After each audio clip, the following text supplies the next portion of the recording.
Hi there, Agile friends. I'll come in here just with a quick note to let you know that the Agile Online Summit 2022 is coming soon. To know more, check out bit.ly/AOS2022. That's all one word, all lowercase, bit.ly/AOS2022. Now, stick around to the end of the episode if you want to know more, but for now, on to the show.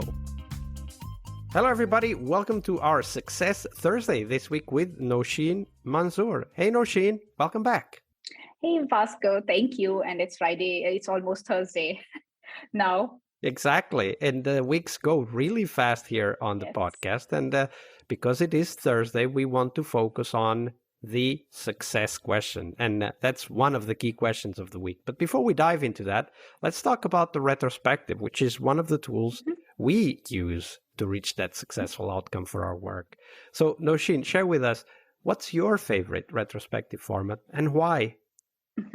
Okay. I have been using quite different formats for retrospective, and I mean, there is no particular favorite for me. It all depends on the situation I'm using. For example, if we are having like a heavy sprint and the team is already frustrated, I would keep it simple and see that they get enough time to talk about improvement points, because at the end, the main motive of this retrospective is that we talk about issues and how we can improve them. The improvement points or the actions that come out of it is important.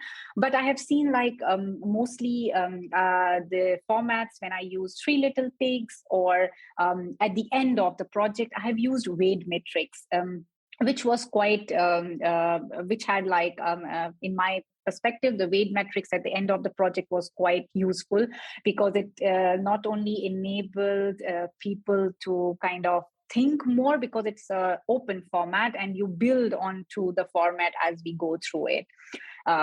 If you want, I can explain a bit for our dear Scrum Masters out there, like what this format is about a bit. Or we can share a link for the Wade format. No, go ahead. On. So I would say that, of course, we will share a link so that people can go and study it more. But I would be interested in how you look at it. Like, how do you put it in place? So walk us through your version of the Wade Matrix.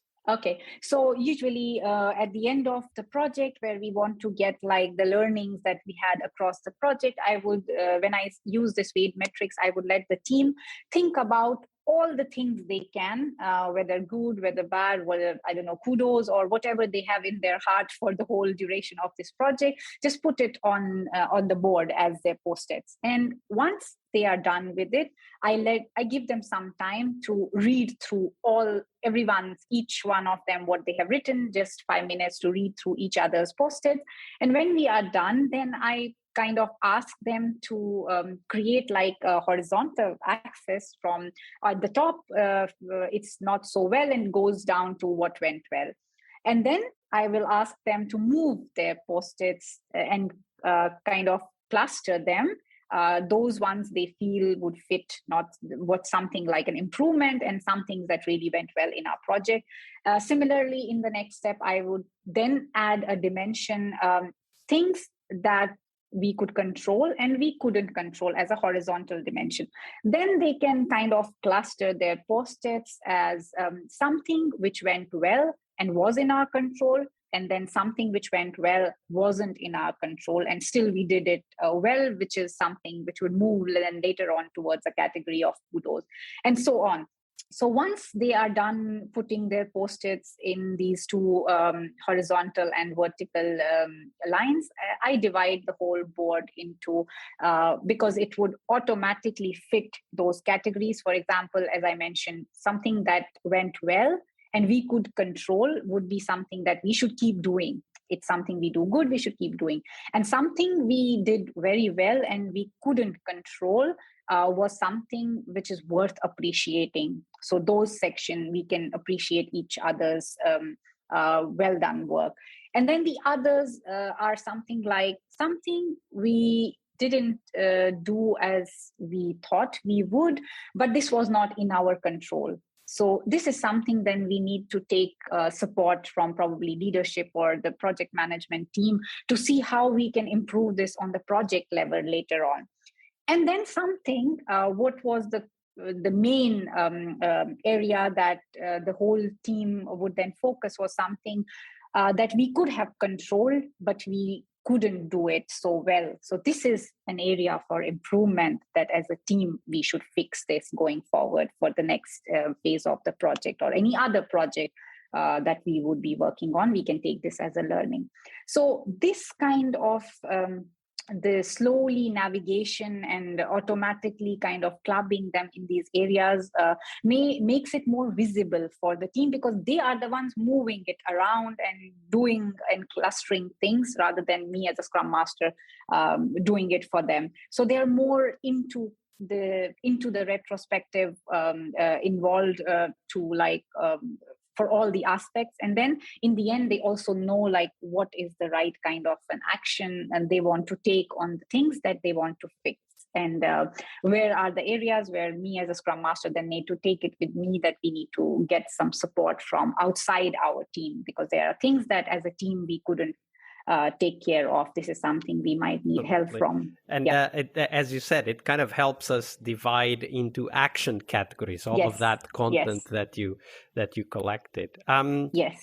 And Nousheen, of course, we do these retrospectives because we want to succeed as Scrum Masters by helping the teams and organizations we work with. So tell us a little bit more about that. What does success mean for you as a Scrum Master? Okay, so for sure, not velocity. If someone is looking for that, that is never a measure of success for any of the teams or me as the Scrum Master. But for me, honestly, what in my role, I feel like I have done justice to it. If my team, the team I am a part of, has a safe environment to work in. When I say safe environment, it means like they are not afraid of speaking up. They're not afraid of giving or receiving feedback.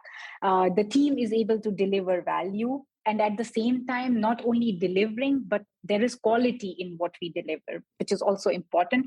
And a team has an environment where it's a fail-safe environment where they can also try and innovate something like a solution or something. And it's okay for the team to feel like if it didn't work out, it's fine. No one is going to blame them. They tried and maybe they failed or they succeeded is a part of the package that comes with it. For me, also something as a Scrum Master is important, that I do support the team, but the team shouldn't be dependent on me. They need to become more and more self-organized as the days pass on. Feedback that I get from the team especially helps me also improve.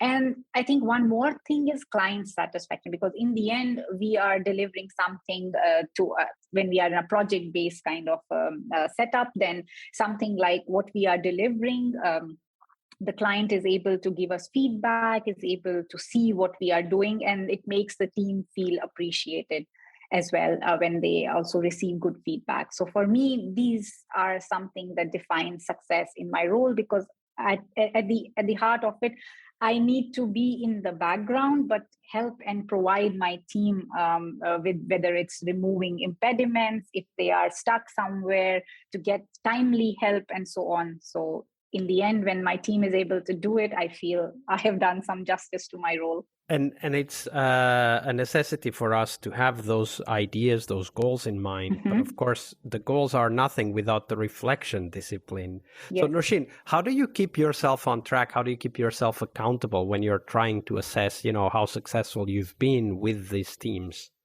For me, feedback is quite important. And I regularly keep checking with my teams, like what do they expect from me as a Scrum Master?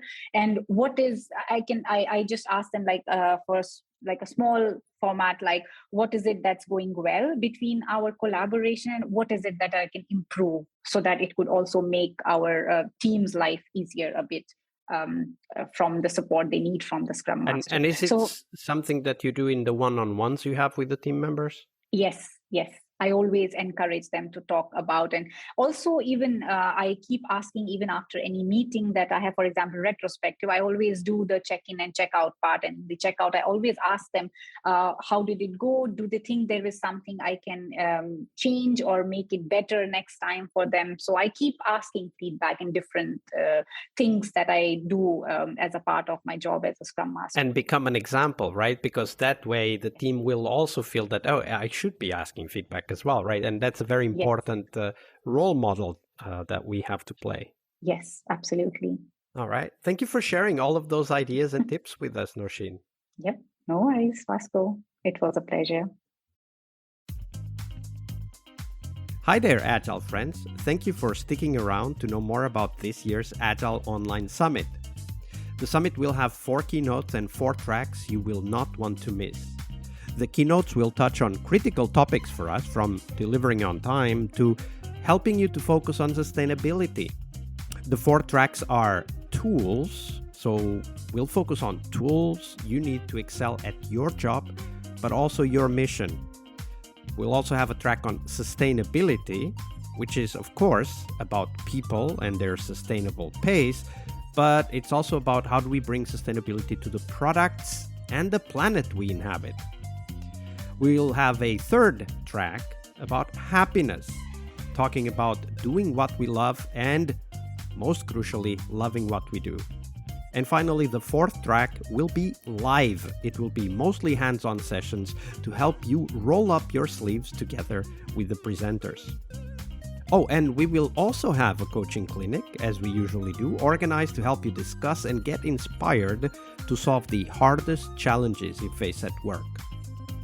This year, we'll have a special emphasis on interaction with your peers, so get your ticket and join the Slack at bit.ly/AOS 2022. As always, we have free tickets for anyone that wants to attend live, and the VIP tickets for those of you who want to keep the videos forever. So check them out at bit.ly/AOS 2022. I'll see you on the conference floor. Part of a successful Scrum Master job is to help the product owner. Tomorrow we explore that critical role in Scrum, the product owner role. Tune in to learn about product owner anti-patterns, what you can do to help the product owner, and a real-life example of what a great product owner is and what made it so. Tomorrow on our Friday Product Owner episode. See you tomorrow. We really hope you liked our show. And if you did, why not rate this podcast on Stitcher or iTunes?